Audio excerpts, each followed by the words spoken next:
আল্লাহ তাআলা নবী ইউনূসের আলোচনা ৬টি জায়গায় ১৮টি আয়াতের মধ্যে করেছেন। নবী ইউনূসের নাম দিয়েছেন ইউনূস। সূরা ইউনূসের ৯৮ নম্বর আয়াতে আল্লাহ তাআলা নবী ইউনূসকে ডাকলেন, হে ইউনূস। আল্লাহ তাআলা সূরা আম্বিয়ার ৮৭ নম্বর আয়াতে ইউনূস নবীকে বললেন জিন্নুন। আল্লাহ তাআলা সূরা কলমের মধ্যে নবী ইউনূসকে বললেন সাহিবুল হুত। জিন্নুন এবং সাহিবুল হুত এই দুইটা শব্দের অর্থ হলো মাছওয়ালা। কিওয়ালা? মাছওয়ালা। আমাদের আশেপাশে গ্রামে গঞ্জে দেখবেন কোন মানুষ যদি বিপদের মধ্যেই শুধু থাকে, দুঃখের মধ্যেই যদি শুধু থাকে, তাহলে কেউ কেউ একে দুখুমিয়া বলে ডাকে। ডাকে কিনা? আমাদের যে জাতীয় কবি আছে তাকে কি বলে ডাকতো ছোটর সময়? দুখুমিয়া বলে ডাকতো কিনা? তা আমাদের গ্রামের মধ্যেও এরকম আছে, কারো যদি হাত কাটা থাকে তাহলে হাত কাটা অমুক, কান কাটা থাকলে কান কাটা অমুক। যে যেটার সাথে সম্পৃক্ত হয়ে যায় তার সাথে সম্পৃক্ত করে আমরা ডাকতে শুরু করি। আল্লাহ তাআলাও ঠিক তদ্রূপ ইউনূস আলাইহিস সালাতু ওয়াস সালামকে ডাক দিলেন হে মাছওয়ালা। কিওয়ালা বলে? মাছওয়ালা। মাছের সাথে তার একটা ঘটনা সম্পৃক্ত হয়ে গিয়েছে। কুরআনুল কারীমের মধ্যে আল্লাহ তাআলা উল্লেখ করলেন, দেখো নবী ইউনূসের দিকে তাকিয়ে বিপদ কিভাবে ফেস করতে হয়, ধৈর্যহারা হওয়া যাবে না, ঈমানকে এখানেও তোমাদেরকে বাঁচাইতে হবে, এই শিক্ষাটা তোমাদের কোরআন থেকে নিতে হবে। কথা বলেন ঠিক কিনা? আল্লাহ রাব্বুল আলামিন নবী ইউনূসের কথা কুরআনুল কারীমের মধ্যে উল্লেখ করলেন। নবী ইউনূস কওমকে দাওয়াত দিচ্ছেন, হে কওমেরা, এক আল্লাহর ইবাদত করো, এক আল্লাহকে তোমরা সাক্ষ্য দাও। এক আল্লাহর ইবাদত না করলে আল্লাহ তোমাদেরকে শাস্তি দিবেন। ইউনূস আলাইহিস সালাতু ওয়াস সালাম আল্লাহর নির্দেশকে কওমকে জানিয়ে দিলেন, হে কওম, তোমরা যদি একত্ববাদের সাক্ষ্য না দাও তাহলে আল্লাহর পক্ষ থেকে তোমাদের উপর আযাব অবধারিত। ইউনূস নবী এটা বলে চলে গেলেন। আল্লাহর নির্দেশে চলে যাওয়ার পরে কওমের লোকেরা দেখতে পারলো ইউনূস আলাইহিস সালাতু ওয়াস সালাম তো বলেছিলেন আযাব আসবে, আসলেই তো তাদের উপর আযাব আসবে এরকম একটা পূর্বাভাস তারা বুঝে গেলেন। কওমের লোকেরা তাদের কওম থেকে বের হয়ে খোলা ময়দানে চলে গেল। চলে গিয়ে আল্লাহ তাআলার কাছে হাত তুলে মুনাজাত করে ডাকে, ওগো আল্লাহ, আমাদের ইউনূস তো আমাদের সাথে নাই, ইউনূস তো আমাদেরকে ভালো ভালো কথা বলতো, তখন তো আমরা বুঝি নাই, এখন তো দেখতেছি আসলে আমাদের উপর আযাব এসে যাবে। ওগো আল্লাহ, ভুল করেছি, ক্ষমা করে দাও, আর কোনোদিন ভুল করব না। এমন তওবা করলেন যে তওবাটা ইউনূস আলাইহিস সালাতু ওয়াস সালাম উপস্থিত না থাকা কালেও আল্লাহ তাআলা পছন্দ করলেন, কওমের উপর থেকে আযাবটাকে উঠাই নিলেন। বলেন সুবহানাল্লাহ। আল্লাহ রাব্বুল আলামিন কুরআনুল কারীমের মধ্যে উল্লেখ করলেন, ফালাউলা কানাত ক্বরিয়াতুন আমানাত ফানাফাআহা ঈমানুহা ইল্লা কওমা ইউনূস। হে দুনিয়ার মানুষ, তোমাদের মধ্য থেকে কোন গ্রাম কেন এমন হয় না ভুল করার পরে ক্ষমা চাবে ইউনূসের কওমের মতো? যেমনি ভাবে ইউনূসের কওম আমার কাছে ক্ষমা চেয়েছিল, আমি তাদেরকে মাফ করে দিয়েছিলাম। লাম্মা আমানু কাশাফনা আনহুম, যখন ইউনূসের কওমেরা আমার উপর ঈমান এনেছে, কাশাফনা আনহুম আযাবাল খিজ, দুনিয়ার লাঞ্ছিত আযাব থেকে তাদেরকে আমি রেহাই করে দিয়েছি, মুক্ত করে দিয়েছি। বলেন না সুবহানাল্লাহ। ইউনূস আলাইহিস সালাতু ওয়াস সালাম চলে গেলেন। যেখানে তিনি সফর করে অবস্থান করলেন, তিনি জানতে পারলেন তার কওমের উপর কোনো আযাব আসে নাই। ইউনূস আলাইহিস সালাতু ওয়াস সালাম এখন মনে মনে ভাবে, কওমকে তো বলেছিলাম যে তোমাদের উপর আযাব আসবে, আযাব অবধারিত, কিন্তু আল্লাহ তাআলা তাদেরকে আযাব দেন নাই। ব্যাপারটা কি? আমি যদি এখন আমার কওমের কাছে চলে যাই তাহলে আমাকে তারা মিথ্যাবাদী বলবে। তারা তো জানতো আমি সত্যবাদী, তারা তো আমাকে মিথ্যাবাদী বলবে। কি করা যায়, কি করা যায়? ইউনূস আলাইহিস সালাতু ওয়াস সালাম নিজে থেকেই সিদ্ধান্ত নিলেন, আমি আর আমার কওমের কাছে ফিরে যাব না, কওমের কাছে গেলে আমি লাঞ্ছিত হব। তিনি নিজে থেকেই ইজতিহাদ করে তিনি সেখান থেকে অন্যদিকে সফর করলেন। আল্লাহ তাআলার হুকুমে আগের সফরটা ছিল, কওম থেকে তিনি চলে গিয়েছিলেন, কওমের উপর আযাব আসবে। আগের সফরটা আল্লাহর হুকুমে, পরের সফরটা যখন তিনি নিজে থেকেই করলেন, কওমের উপর আযাব আসে না। এদিক দিয়ে তো আল্লাহ তাআলা কওমের তওবাকে কবুল করেছেন কিনা? কবুল করেছেন, এই জন্য আযাব আসে না। ইউনূস আলাইহিস সালাতু ওয়াস সালাম অন্যদিকে চলে গেলেন। যাওয়ার পথে পথিমধ্যে পড়লো একটা বিশাল বড় নদীপথ। এই নদী পথের মধ্যে তিনি উঠে গেলেন নৌকার মধ্যে। আল্লাহ তাআলা কুরআনুল কারীমের মধ্যে এই ঘটনাটাকে সুন্দর করে উপস্থাপন করলেন। আল্লাহ তাআলা বললেন, ওয়া ইন্না ইউনুস লামিনাল মুরসালিন, ইউনুস একজন সত্য নবী, তিনি সত্য নবী ছিলেন। ইজ আবাকা ইলাল ফুলকিল মাশহুম, ইউনুস আলাইহিস সালাতু ওয়াস সালাম যখন এই ভর্তি নৌকার কাছে গেলেন, ফাসাহামা ফাকানা মিনাল মুদহাদিন ফালতাকামাহুল হুত ওয়া হুয়া মুলিম ফালাউলা আন্নাহু কানা মিনাল মুসাব্বিহিন। আল্লাহ রাব্বুল আলামিন কুরআনুল কারীমের মধ্যে উল্লেখ করলেন, ইউনূস নিজস্ব ইস্তেহাদে তিনি সফর করলেন। পথিমধ্যে নদী পথে নৌকার মধ্যে ভর্তি নৌকা উঠে গেলেন। নৌকাটা মাঝ পথে গিয়ে নৌকার নাবিক ঘোষণা করলো, ও উপস্থিত লোকেরা, এই নৌকার মধ্য থেকে যদি একজনকে না ফেলে দেওয়া হয় তাহলে যে সমুদ্রটা উত্তাল হয়েছে, এই সমুদ্র উত্তালের মধ্যে নৌকাটা ডুবে যাওয়ার সম্ভাবনা। কি করা যায়?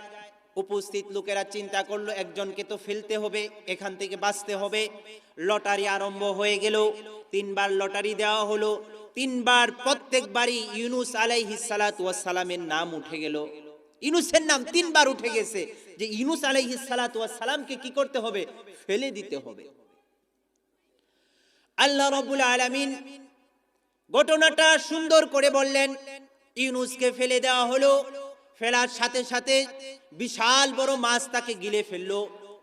এমন বিশাল বড় মাছের মধ্যে ইউনূস আলাইহিস সালাতু ওয়াস সালাম, এই মাছের মধ্যে ইউনূসের কান্নাটা দুনিয়ার কোনো কর্ণ শুনে না। ইউনূস আলাইহিস সালাতু ওয়াস সালামের যে ব্যথা মাছের পেটের মধ্যে, এই ব্যথাটা কাউকে সে বুঝাইতে পারে না। দুনিয়ার মানুষ ইউনূসের ব্যথাটা অনুভব করতে পারে না। যিনি অনুভব করতে পারেন তিনি হলেন কে? তিনি হলেন আল্লাহ। তিনি ছাড়া আর কেউ নাই। ইউনূস আলাইহিস সালাতু ওয়াস সালাম তো একজন নবী। তিনি বুঝে গেলেন, আমি তো আমার রবের হুকুম অমান্য করেছি, যার কারণে আজকে আমার এই শাস্তিটা এসে গিয়েছে। ইউনূস আলাইহিস সালাতু ওয়াস সালাম ওই মাছের পেটের মধ্যে বসে বসে এক আল্লাহকে ডাকতে লাগলেন।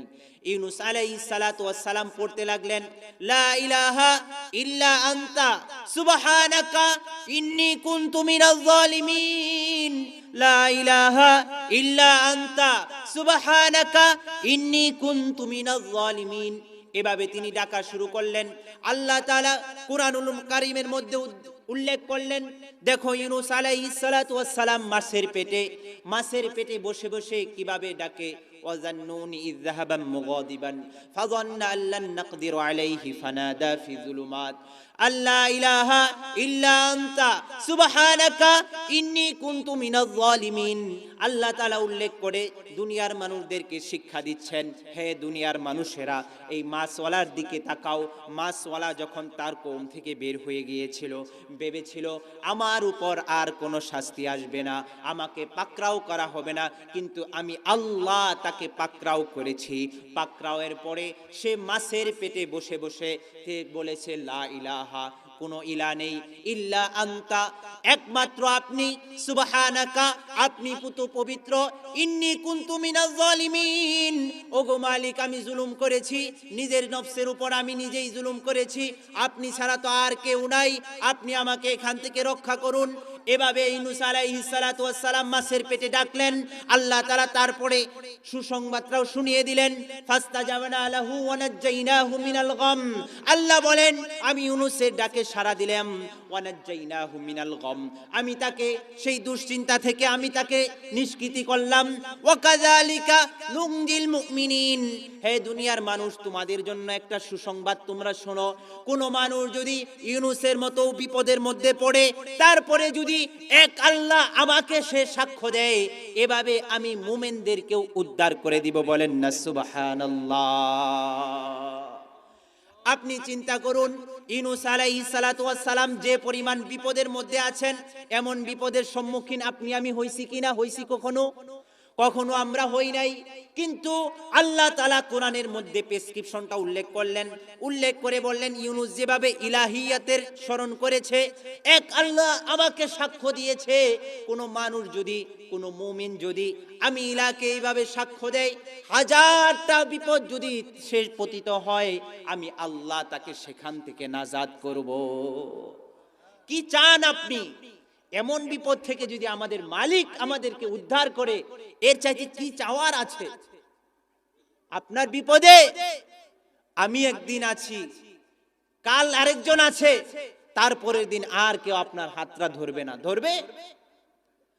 2 দিন 4 দিন আপনার সাহায্য করবে, তারপরে কেউ আপনার সাহায্যে এগিয়ে আসবে না। ভাই ভাইকে চিনবে না। কিন্তু আল্লাহ বলেন, আমি তোমাদের এমন মালিক, আম্মা ইউজিবুল মুত্তার ইযা দাআহু, আমি নিরুপায়দের ডাকে সাড়া দেই। বলেন না সুবহানাল্লাহ। যখন তারা ডাকে আমি তাদের ডাকে সাড়া দেই। আর কি করি? ওয়ায়াকশিফুস সু, আমি তাদেরকে বিপদ থেকে উদ্ধার করি। বলেন না সুবহানাল্লাহ। ওয়ায়াজালুকুম খুলাফাল আরদ, এবং জমিনের প্রতিনিধি আমি তাদেরকে বানায়া দেই। আল্লাহ তাআলা তারপরে একটা শব্দ বাক্য উল্লেখ করেন, বলেন আইলাহুম আল্লাহ, আমি ইলার সাথে কি আরো কোনো ইলা আছে? বলেন না আছে। আল্লাহর সাথে আরো কোনো ইলা আছে? তাহলে আল্লাহই একমাত্র ইলা, যিনি আপনাকে আমাকে বিপদ থেকে উদ্ধার করতে পারেন। এছাড়া দুনিয়ার আর কেউ আপনাকে আমাকে বিপদ থেকে উদ্ধার করতে পারেন না। মোহতারাম হাজিরিন, তাহলে বিপদে মুমিনের করণীয়, 1 নাম্বার করণীয় আমরা পেয়ে গেলাম। বিপদে মুমিন একত্ববাদের বেশি বেশি সাক্ষ্য দিবে। লা ইলাহা ইল্লা আনতা সুবহানাকা ইন্নী কুনতু মিনাজ জালিমিন। এই দোয়াটা পারি না আমরা ইনশাআল্লাহ? বিপদে পড়লে এটা বেশি বেশি পড়বে। আল্লাহর নবী সাল্লাল্লাহু আলাইহি ওয়াসাল্লাম চমৎকার একটা কথা বলেছেন এই দোয়া সম্পর্কে। দাউতু যিন্নুন ইযা রাব্বাহু ওয়া হুয়া ফি বাতনিল হুত, লা ইলাহা ইল্লা আনতা সুবহানাকা ইন্নী কুনতু মিনাজ জালিমিন, লাম ইয়াদউ বিহা রাজুলুন মুসলিমুন ফি শাইইন ইল্লা ইস্তাজাবা লাহু। বলেন না সুবহানাল্লাহ। আল্লাহর নবী সুস্পষ্ট করে দিলেন, তোমাদের কেউ যদি বিপদে পড়ে এই মাসওয়ালার মতো লা ইলাহা ইল্লা আনতা এটা পড়ে, তাহলে আল্লাহ তাআলা তার ডাকে সাড়া দেন। যত কঠিন বিপদে সে থাকুক না কেন, সেখান থেকে আল্লাহ উদ্ধার করে দেন। সুবহানাল্লাহ।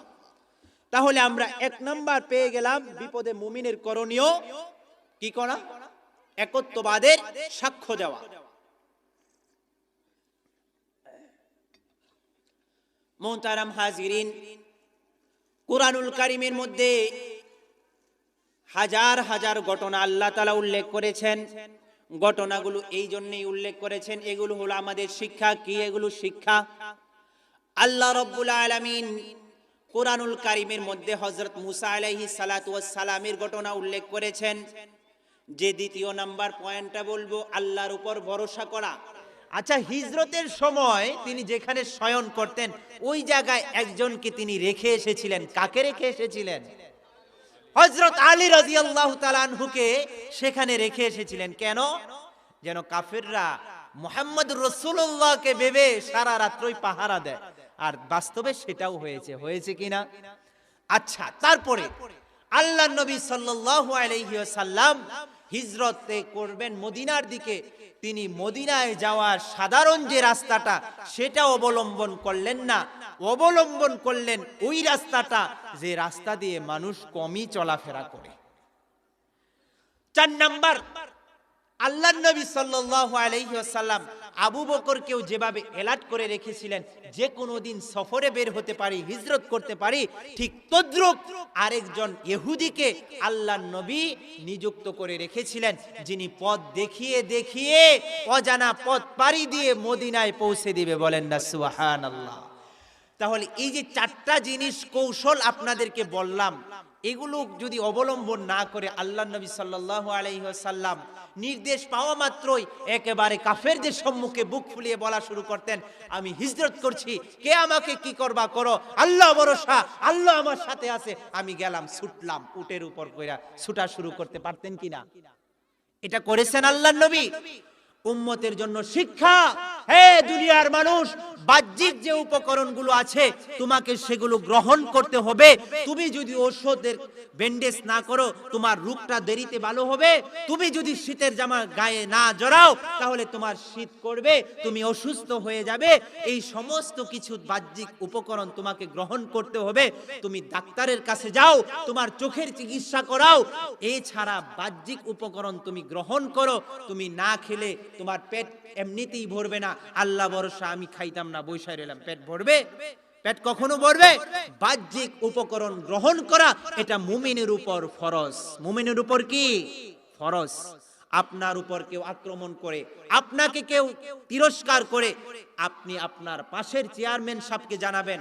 আপনার প্রতিবেশীর অত্যাচারে আপনি থাকতে পারেন না, আল্লাহ ভরসা বলে আপনাকে বসে থাকা যাবে না, বরং আপনাকে সেই সময় আশেপাশের লোকজনকে জানাতে হবে।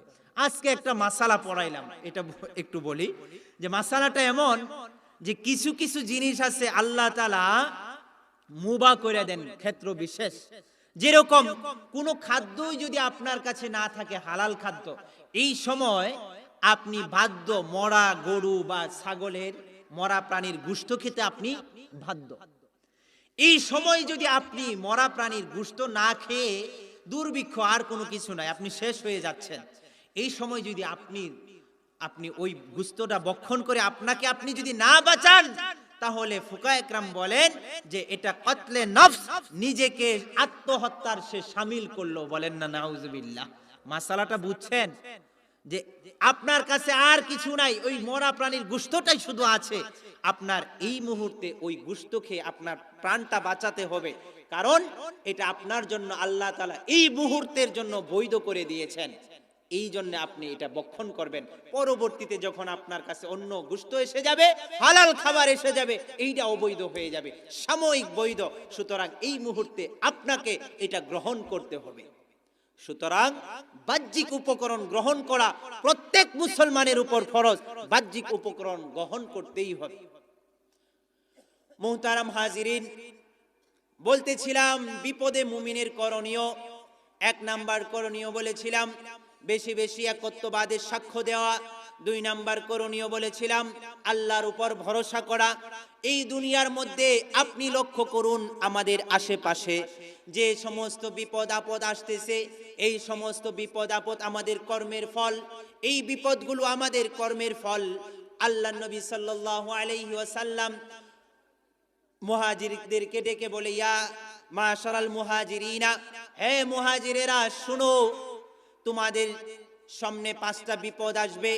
ওয়াউযু বিকা আন তুদরিকুহুন, আমি তোমাদের জন্য দোয়া করতেছি যেন তোমরা এই 5টা বিপদের তোমরা সম্মুখীন না হও। 1 নাম্বার, সমাজের মধ্যে যখন বেফাহেশা, যখন অবাধে নারী পুরুষ ঘোরাফেরা করবে, পর্দা প্রথা উঠে যাবে, তখন এমন এমন আল্লাহ তাআলা রোগ দিবেন যে রোগের নামগুলো পূর্ববর্তী কেউ কখনো শুনে নাই। কথা বলেন, এমন রোগে আমরা আক্রান্ত হচ্ছে কিনা? আমরা এডিনা ভাইরাসের নাম কখনো শুনেছিলাম? করোনা ভাইরাসের নাম কখনো শুনেছিলাম? আমরা এগুলো কখনোই শুনি নাই। যখন মানুষগুলো ওজনে কম দেওয়া শুরু করবে, আল্লাহ তাআলার পক্ষ থেকে এই মানুষদের উপর এমন রাজা বাদশা এসে যাবে যারা তাদের উপর সব সময় নির্যাতন করে। আপনারা লক্ষ্য করুন আমাদের আশেপাশে যারা আছে, ওজনের মধ্যে কি পরিমাণ কারচুপি শুরু হয়ে গিয়েছে, কি পরিমাণ শুরু হয়ে গিয়েছে। রাজা বাদশা যে আমাদের উপর এভাবে নেমে গিয়েছে, আর কি হবে? দুর্ভিক্ষ শুরু হয়ে যাবে যখন ওজনের মধ্যে কারচুপি করা শুরু হয়ে যাবে। আজকে আমি আপনি আমাদের ঘরের দিকে তাকান, যখন আমাদের 40 টাকার আলু 80 টাকায় খাইতে হয়, জিরাগুলোর দাম কিভাবে বাড়ছে, পেঁয়াজের দাম কিভাবে বাড়ছে, আমাদের কথাগুলো বলার মতো জায়গা নেই।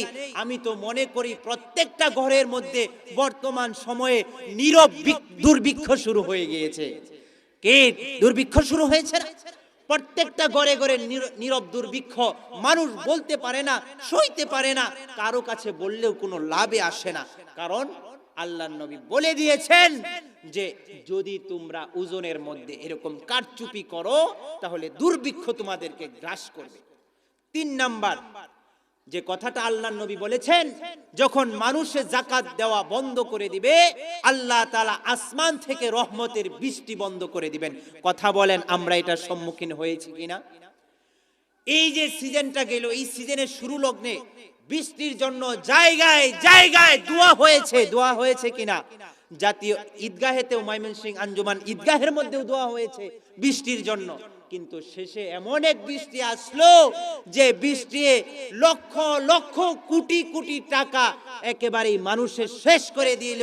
ময়মনসিংহে বিপুল পরিমাণ, রেকর্ড পরিমাণ ক্ষয়ক্ষতি হয়ে গেল। আল্লাহ তাআলা বলেন, এর বান্দা, তোরা যাকাত বন্ধ করে দিলে তোদের জন্য তো আমি বৃষ্টি পাঠাই না, আমি বৃষ্টি দেই ওই অবলা প্রাণীদের জন্য, তো চতুষ্প জন্তুদের জন্য, তোদের জন্য বৃষ্টি দেই নাই। তোদের ফিশারির দিকে আমি খেয়াল করি নাই, তোদের ফসলের দিকে আমি খেয়াল করি নাই। আমার অবলা প্রাণীদের বৃষ্টির দরকার, আমি বৃষ্টি দিয়েছি, তোদের ফসল নষ্ট হয়েছে, এদিকে আমার কোনো ভ্রুক্ষেপ নাই। বলেন না নাউযুবিল্লাহ। আপনাদের দিকে ক্ষয়ক্ষতি হয়েছে কিনা? হয়েছে কিনা? বিপদ মানুষের হাত দিয়েই তৈরি হয়, মানুষ এগুলো মানুষই রুখতে পারে। মোহতারাম হাজিরিন, বিপদে মুমিনের করণীয় 3 নাম্বার করণীয় হলো নামাজ পড়া। কি পড়া? নামাজ পড়া। মুস্তাদরাকে হাকিমের মধ্যে হযরত আলী রাদিয়াল্লাহু তাআলা আনহু বলেন, বদর যুদ্ধ শুরু হয়ে গেল, আমরা মাত্র 313, অপরদিকে কাফেররা 1000 বাহিনী, তারা সুসজ্জিত হয়ে এসেছে, আমাদের অস্ত্র নেই, আমাদের কোনো কিছু নেই। এমন অবস্থায় আমরা একটা অবস্থান পাইলাম যেটা কাফেরদের তুলনায় এতটা ভালো না। যুদ্ধের ময়দানে আমি চলে গেলাম। আলী রাদিয়াল্লাহু তাআলা আনহু বলেন, কিছুক্ষণ যুদ্ধ করলাম, যুদ্ধ করার পরে মনে হলো আমি তো যুদ্ধ করছি, কিন্তু আমার নবী মুহাম্মদুর রাসূলুল্লাহ সাল্লাল্লাহু আলাইহি ওয়াসাল্লামের অবস্থাটা কি? আমি দেখতে আসলাম আল্লাহর নবী সাল্লাল্লাহু আলাইহি ওয়াসাল্লামকে। এসে দেখি আল্লাহর নবী সাল্লাল্লাহু আলাইহি ওয়াসাল্লাম সিজদারত অবস্থায় তিনি বলতেছেন, ইয়া হাইয়ু ইয়া কাইয়ুম, ইয়া হাইয়ু ইয়া কাইয়ুম বিরহমাতিকা আস্তাগীথ।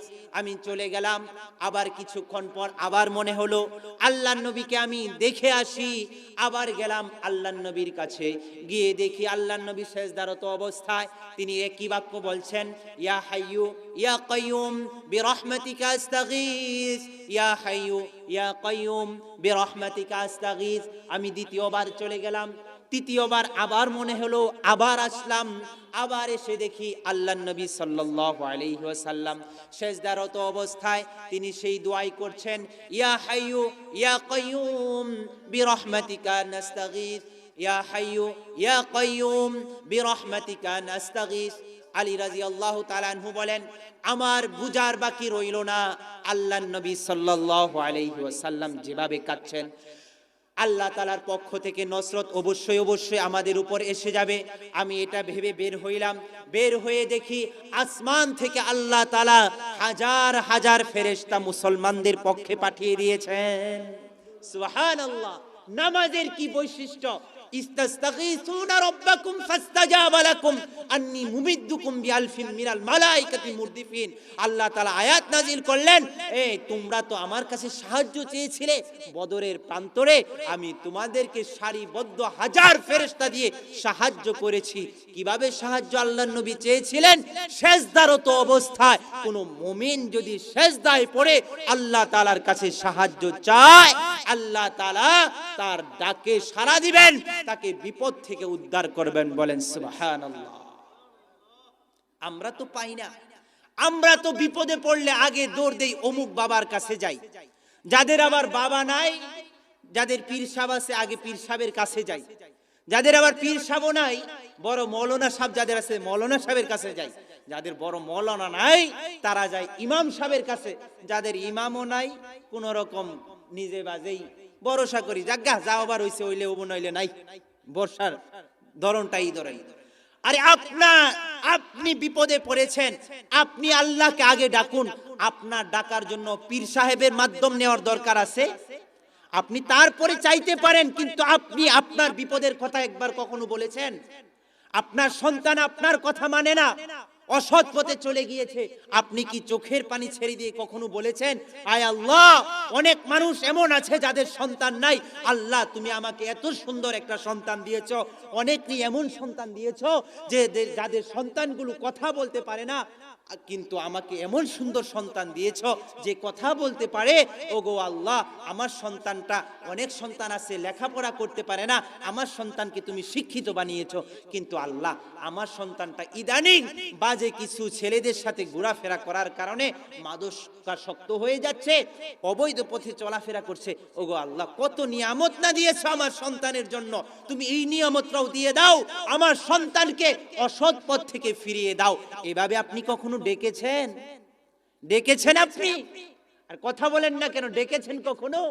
হৃদয়টা উজাড় করে আল্লাহকে ডেকেছেন?